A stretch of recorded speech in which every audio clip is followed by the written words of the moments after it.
A few times where we were on the phone helping people fill it out, working as the IT consultant for our U.S. customer base, trying to help them get across the border. And the fact that it wasn't synced up, yeah, definitely an issue. And I'll just mention one more thing really quickly.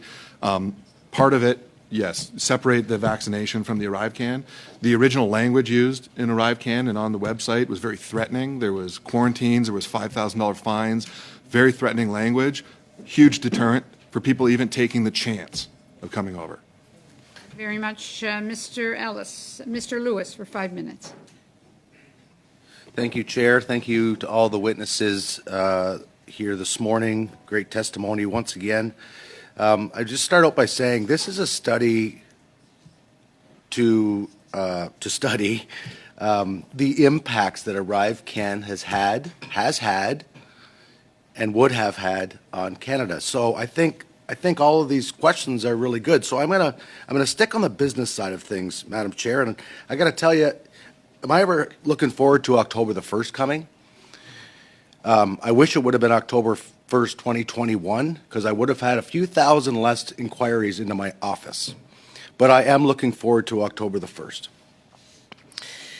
But I think to Mr. Maloney's point in his line of questionings to Mr. Lovegrove, I think we got to go back to, okay, so when the October the 1st comes, is that going to magically fix everything? Well, let's talk about the privacy issues and the fines that ArriveCAN had. Let's talk about the glitches, the quarantines because of the glitches, and the access to self-service.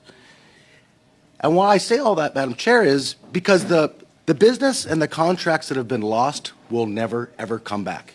We will never, ever see those again. When it's gone forever. We're in the relationships that the likes of Mr. Lovegrove and so many other hundreds of businesses across Essex, Windsor, when those contracts are gone, they are gone for good.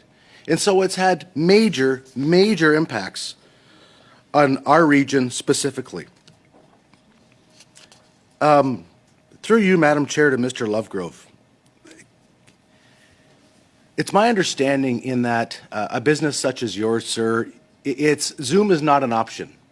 You're not going to sell a few $1 million worth of goods to stamp out incredibly important auto parts without. And if I was your customer, I certainly wouldn't use Zoom or a video to say, yeah, I think that pretty much meets the spec.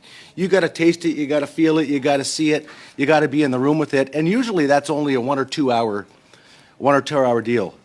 I know that you had mentioned a lot of business lost. Mr. Lovegrove, can you tell me, generally speaking, any idea of how much business you've lost or potential in contracts and or what the industry locally, so Windsor, Essex, has seen?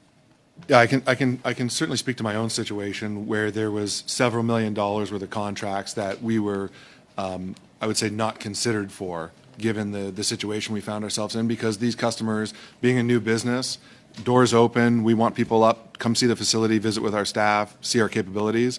The fact that they couldn't come up or wouldn't come up because of the situation they found themselves in with the ArriveCAN prevented that from ever happening. So can I put a firm number on it? I'll never know. I just know that there was multiple opportunities that we've never realized, and hopefully, working we can get those relationships on the go again and get them up now. But yeah, what's been lost is lost. Thank you. For the local area, just quickly on that, I don't want to speak for other tool shops, automation shops within the area, but I can only imagine it must be on the magnitude of hundreds of millions of dollars. It takes a lot of guts, Mr. Lovegrove, to start a business in the middle of COVID. It takes a lot of guts to start a business in Canada, period. But specifically during COVID, and it's not a small endeavor. Really important though for our region and for Canadians. And so as I wrap up here, I got 1 minute left.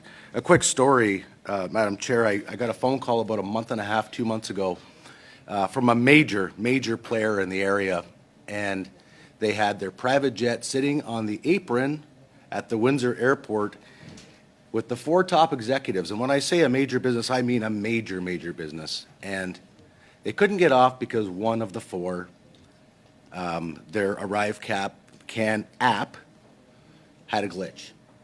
And so they decided to just leave. So all that to be said, is my line of thinking correct, Mr. Lovegrove, in that it's not just your business that was affected? Yeah, absolutely. It's across multiple industries, across multiple regions throughout Canada. Anybody dealing with the U.S. customer base. Thank you, Madam Chair.